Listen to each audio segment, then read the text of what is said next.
मार्कंडेय जी बोले हमने तो निष्काम भाव से किया है, आपने कृपा करके दर्शन दिए, आपकी करुणा है। हमारे साधन में तो ये सामर्थ्य नहीं कि मैं आपका दर्शन करता। भगवान ने कहा देखो मार्कंडेय जी, मेरा दर्शन अमोघ है। अमोघ का अर्थ है व्यर्थ नहीं जा सकता, और तुम कुछ नहीं लोगे तो मेरा दर्शन मोघ हो जाएगा। तो इसके अमोघत्व को बचाना आपका कर्तव्य है, आप वरदान मांगो। तो मार्कंडेय जी ने, महाराज जी क्या वरदान मांगा? मार्कंडेय जी ने वरदान मांगा कि प्रभु हम सुनते हैं कि आपकी माया बड़ी प्रचंड है, हमने तो आपकी माया का अनुभव ही नहीं किया, तो आप अपनी माया का दर्शन करा दीजिए।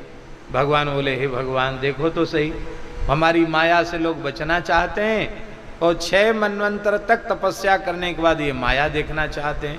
भगवान बोले तो ठीक है, एवमस्तु, समय आने पर माया का दर्शन हो जाएगा। वे अपने आश्रम में अपनी यज्ञशाला में बैठे थे और प्रज्वलित अग्नि में साकिल्य हाथ में लेकर आहुति दे रहे थे।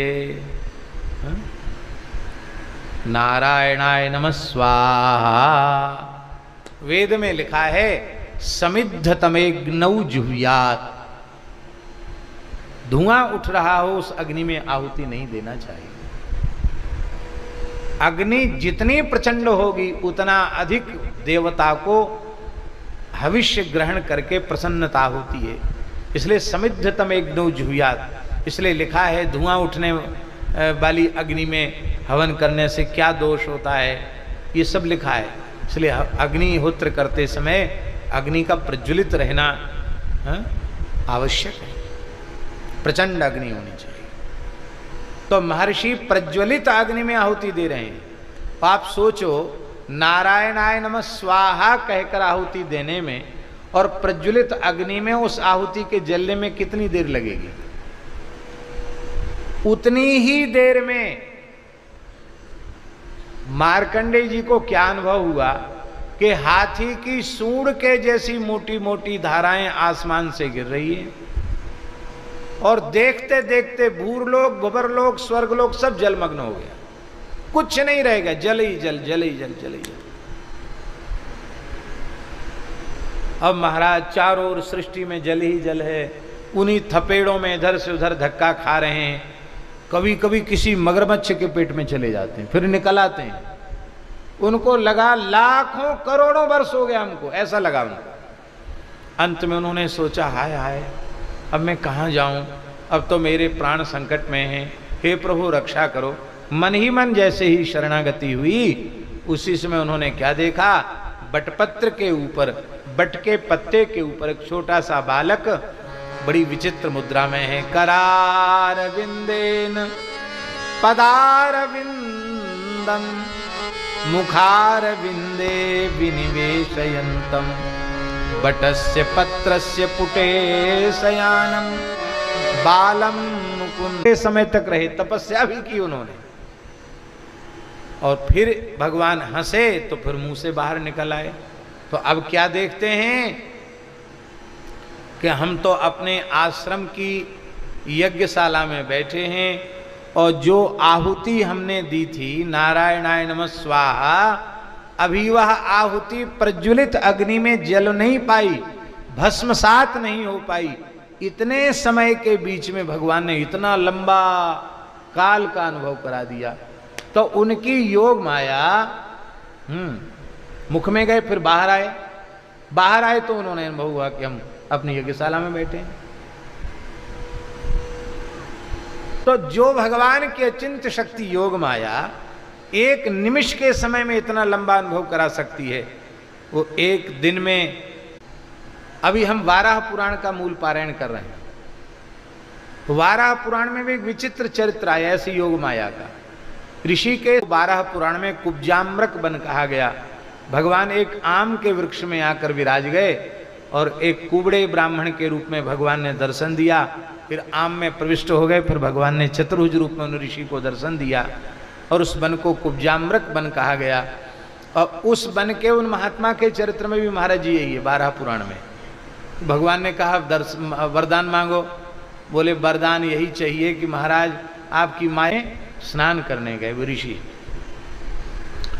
ये जो गीता भवन का क्षेत्र है ना, ये कुब्जाम्रक वन है वाराह पुराण के अनुसार। ये इधर वाला जो पूरा क्षेत्र है गंगा जी के इस पार वाला, जिधर गीता भवन, परमार्थ निकेतन और ये सब स्वर्ग आश्रम आदि हैं, ये इस ओर का क्षेत्र कुब्जाम्रक वन है। वो कुब्जाम्रक वन में निवास करते थे। वो महात्मा गए गंगा जी में, मध्याह्न में गोता लगाया, और गोता लगाते ही उनको क्या अनुभव हुआ कि हम एक निषाद जाति की स्त्री के गर्भ में चले गए। अब उस निषादी का पति बड़ा दुष्ट था, अखाद्य खाने वाला, अपेय पीने वाला और बहुत दुष्कर्मी था। अब वो पेट में है और वो निषादी भी ऐसी ही अशुद्ध आहार विहार वाली थी। तो बड़े पश्चाताप की अग्नि में जलते रहे, हे भगवान, कहाँ मैं ब्राह्मण कुल में पैदा हुआ, कौन सा पाप बना जो मुझे ऐसी जगह आपने भेज दिया प्रभु। यद्योन्याम प्रमुच्य हम तत्प्रपद्ये महेश्वरम, जल्दी से गर्भ से मुझे बाहर निकालिए। और देखो तो सही, सब अशुद्ध चीज, जीवन में कभी छुआ नहीं, देखा नहीं, वो सब चीज़ भीतर जा रही है। क्या करें, हाहाकार करने लगे बेचारे। अब उनका जन्म हुआ, बढ़ने लगे। एक निषाद के साथ उनका विवाह हुआ, कन्या के रूप में जन्म हुआ। और बुरी बात हुई कि कहा तो महात्मा थे, बढ़िया जटाजूट वाले सुंदर महात्मा हैं, देशकाली साधु दिखाई पड़ते थे। वो कहाँ निषादी के गर्भ में चले गए, बड़े दुखी थे। और वो भी कन्या बने, कन्या हुए तो फिर एक निषाद के साथ विवाह हुआ। वो भी बड़ा भारी दुष्ट था, चोर था, और जितने प्रकार के ऐब सब उसमें थे। और वो बहुत दुष्टता करता था, पीटता भी इसको उनको बहुत था। और बहुत महाराज उनके संतान हो गई, बहुत संतान हो गई। हम क्या बताएं, दर्जनों संतान हो गई, ऐसा समझिए। बहुत संतान हो गई। तो संतान के गंदे कपड़े धोने के लिए वो चला, कहाँ, समुद्र के किनारे जाकर के वो हुआ था, वो बना, मतलब मछुआरी के गर्भ में। और वहाँ कपड़े धोने के लिए गई, जैसे ही गोता लगाया तो क्या देखते हैं कि हम तो कुब्जाम्रक वन में गंगा जी के जल में खड़े हैं। तो उनको बड़ा वो हुआ, आए बाहर, उनका मृग चर्म रखा था, उनका दंड कमंडल सब रखा था महात्मा का, तो लंगोटी, अचला लंगोटी सब रखा था वहाँ। उन्होंने नहाए, स्नान किया, स्नान करके को शरीर पोछा भी नहीं, लंगोटी भी नहीं बदली, सब अपना उठाया, ऐसे ऐसे कांपने लगे। तो वहाँ जो महात्मा लोग थे उन्होंने उनसे कहा कि महात्मन, आप स्वस्थ तो हैं, आपको क्या हो गया? आप रोज़ तो मध्याह्न संध्या जल में ही खड़े होकर गंगा जी में करते थे और पूरा जप करके तब आप जाते थे। आज आपने केवल एक गोता लगाया और गोता लगा के आप बाहर निकले आए। आपकी तबीयत ठीक नहीं है क्या? स्वास्थ्य अच्छा नहीं है आपका?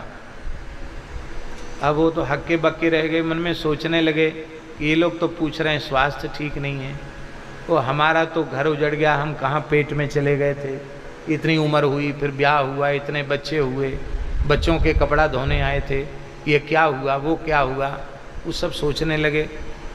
अरे बोले, लगता है ये महात्मा बहुत अस्वस्थ हैं। यहीं तक कथा पूरी नहीं हुई राम जी। हाँ, वो थोड़ी देर में वो निषाद आ गया डंडा लेके। उसने कहा हमारी घरवाली गई थी कपड़ा धोने के लिए, बच्चों के गंदे कपड़ा धोने के लिए गई थी, मलिन वस्त्र धोने के लिए गई थी, कहाँ चली गई? उसको डंडा से पीटूंगा।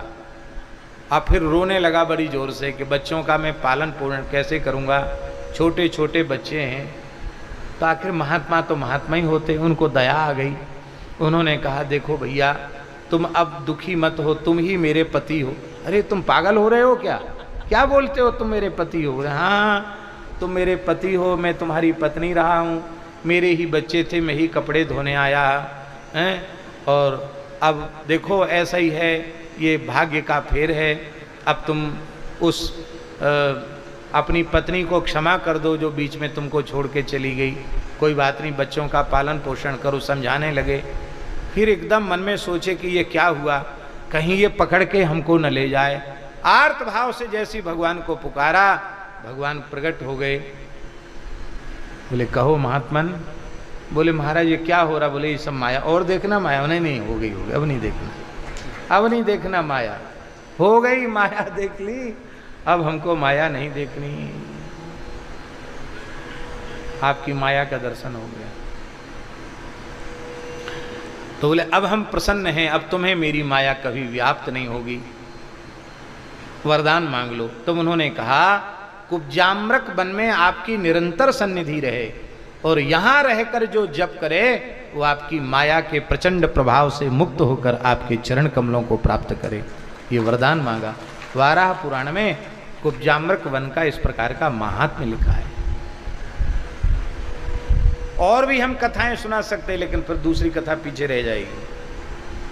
पूज्य पंडित श्री जगन्नाथ प्रसाद भक्तमाली जी महाराज के मुखारविंद से भी हमने एक कथा सुनी थी। सन हमें याद नहीं है, लेकिन सन 84 के पहले की तो बात होगी ही।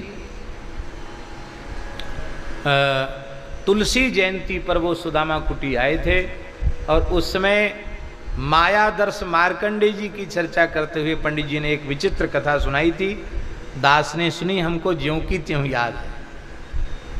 उन्होंने सुनाया था पंडित जी महाराज ने, बड़ी विचित्र कथा, आपने भी शायद न सुनी होगी। वो पंडित जी महाराज ने कथा सुनाई थी कि एक उत्कल ब्राह्मण थे। उत्कल माने उड़ीसा प्रदेश के ब्राह्मण थे, उड़िया ब्राह्मण। तो उनके मन में वैराग्य जगा, तो अपनी पत्नी के साथ वे गृह त्याग करके जगन्नाथपुरी आ गए और श्री जगन्नाथपुरी में भजन करने लगे। उनके मन में मनोरथ हुआ कि जगन्नाथ जी को 108 भागवत जी के पारायण सुनावें। तो सप्ताह क्रम से भागवत जी का पारायण करने लगे और जिस दिन 108वां पारायण पूरा हुआ उस दिन उनके मन में आया कि हमने कोई कामना तो की नहीं, लेकिन मार्कंडेय जी को भगवान ने माया दिखाई, हमको नहीं दिखाई, हमको भी दिखा दें तो अच्छा है। ये उनके मन में आ गया।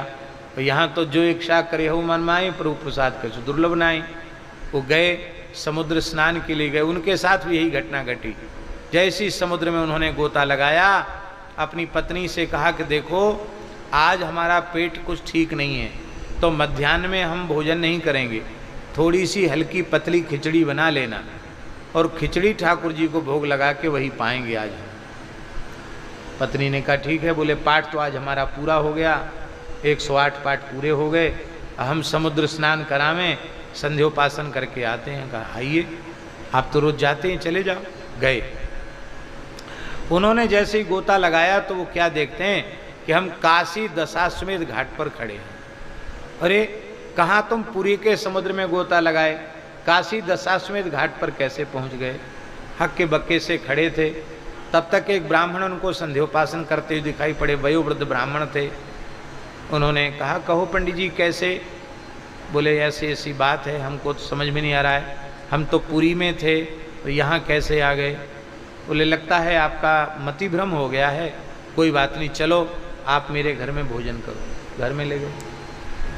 घर में ले गए तो वो बड़े विद्वान थे, उनके यहाँ वेद वेदांग पढ़ाते थे। तो ब्राह्मण की वृत्ति होती है, वो हमेशा विद्यार्थी बन के जीना चाहता है। कहीं पढ़ने की सुविधा मिले तो लगता है बुढ़ापे में भी लगता हम पढ़ लें। तो उनको लगा कि अरे हम ज़्यादा तो पढ़े लिखे नहीं, पर काशी विद्या का केंद्र है और इतने अच्छे ब्राह्मण के यहाँ हम आ गए जो 6 अंगों के सहित वेदों के प्रकांड विद्वान है। तो क्या है, वो तो उसको अपना रहने दो वहीं पुरी में, और हम प्रेम से यहाँ कुछ दिन पढ़ लेते हैं। तो पंडित जी हम यहाँ रह सकते हैं? हाँ प्रेम से रहो, आपकी सेवा करेंगे, कुछ पढ़ेंगे, पढ़ो, कोई बात नहीं, पढ़ने की कोई आयु नहीं, पढ़ो। पढ़ने लगे। इतनी कुशाग्र बुद्धि कि उन्होंने सब पढ़ लिया। वो गुरुजी इतने संतुष्ट हो गए पढ़ाने वाले, बोले भाई देखो इतना कुशाग्र विद्यार्थी मेरे जीवन में कोई नहीं है, तुम ही आए हो, मेरी संपूर्ण विद्या तुमने प्राप्त कर ली है, अब मेरी एक आज्ञा का पालन करो। क्या आज्ञा? बोले मेरे कोई पुत्र नहीं है, एक पुत्री मात्र है, योग्य कोई ब्राह्मण मिला नहीं, आप योग्य हैं, सदाचार संपन्न हैं, मेरी आज्ञा तुम्हें दोष नहीं लगेगा, मेरी पुत्री से विवाह करो और इसी गुरुकुल को चलाओ, क्योंकि मैं तो वृद्ध हो गया हूँ, तो मैं तो अब काशीवास ब्रह्म सायुज्य प्राप्त करूँगा। और आग्रह पूर्वक उन्होंने अपनी बेटी का ब्याह कर दिया। ब्याह कर दिया, थोड़े दिन बाद वो पधार भी गए। इन्होंने ससुर जी और गुरु जी दो संबंध हो गए ना, गुरु जी भी हैं और ससुर जी भी हैं, उनका संस्कार भी कर दिया मणिकर्णिका में और गुरु जी का उत्सव भी मना लिया। वो वहाँ कई बच्चे भी हो गए उनके। फिर एक दिन की बात है, पढ़ाने लगे, पढ़ाते पढ़ाते उनको लगा कि अब तो बुढ़ापा आ गया, और बुढ़ापे में तो ब्याह हुआ, बच्चे हो गए, कैसे चक्कर में फंस गए। एक दिन दशाश्वमेध घाट पर मध्याह्न स्नान करने गए, वहाँ गोता लगाया तो फिर उन्होंने अनुभव किया कि हम तो समुद्र में स्वर्गद्वार, जो घाट है समुद्र का स्वर्गद्वार तट, कहाँ, एक स्वर्गद्वार अयोध्या जी में, एक स्वर्गद्वार जगन्नाथपुरी में, तो जगन्नाथपुरी स्वर्गद्वार में हम खड़े हैं। बाहर आए, आके तुरंत अपना कमंडल लिया और घर लौट के आए। तो ब्राह्मणी ने जोर से डांटते हुए उनसे कहा कि अभी हमने जो चूल्हे पर बटलोई में पानी चढ़ाया था अभी गर्म नहीं हुआ, गर्म पानी में तो कम से कम खिचड़ी पड़ेगी, पानी गर्म नहीं हो पाया। आपको क्या हो गया, आज संध्या गायत्री कुछ नहीं किया, ऐसे ही चले आए भगे भगे, शरीर भी नहीं पोंछा, क्या ऐसे कैसे चले आए। पंडित जी बोले हमारी सारी गृहस्थी उजड़ गई। कहाँ, हम काशी में थे कितने वर्षों तक, 12-15 साल तक तो हम पढ़े, फिर ब्याह हुआ, फिर तमाम बच्चे हुए, फिर यूँ हुआ त्यों हुआ, फिर यहाँ आ गए। बोले पागल हो गए हो क्या, सो जाओ थोड़ी देर विश्राम करो। अब वो विश्राम बेचारे क्या करें, तुम घबराए हुए से थे। हे जगन्नाथ हे जगन्नाथ हे जगन्नाथ, का जगन्नाथ जी प्रकट हो गए। बोले आपने मनोरथ किया था ना, पूरे 108 पाठ में तो कोई इच्छा की नहीं, अंतिम पाठ में ये इच्छा की माया दिखाओ। तो हम तो भक्तवांछा कल्प तरुए, माया दिखा दी, और देखना हो तो और नहीं नहीं महाराज बस हो गया, इतना ही बहुत है। ये कथा हमने पंडित श्री जगन्नाथ प्रसाद भक्तमाली जी के मुखारविंद से सुनी। तो ये सब कहने का प्रयोजन केवल इतना है कि भगवान की माया, अचिंत्य माया शक्ति सब कुछ कर सकती है। अघटित घटना पटीयसी भगवान की माया है, इसलिए इसमें आश्चर्य नहीं करना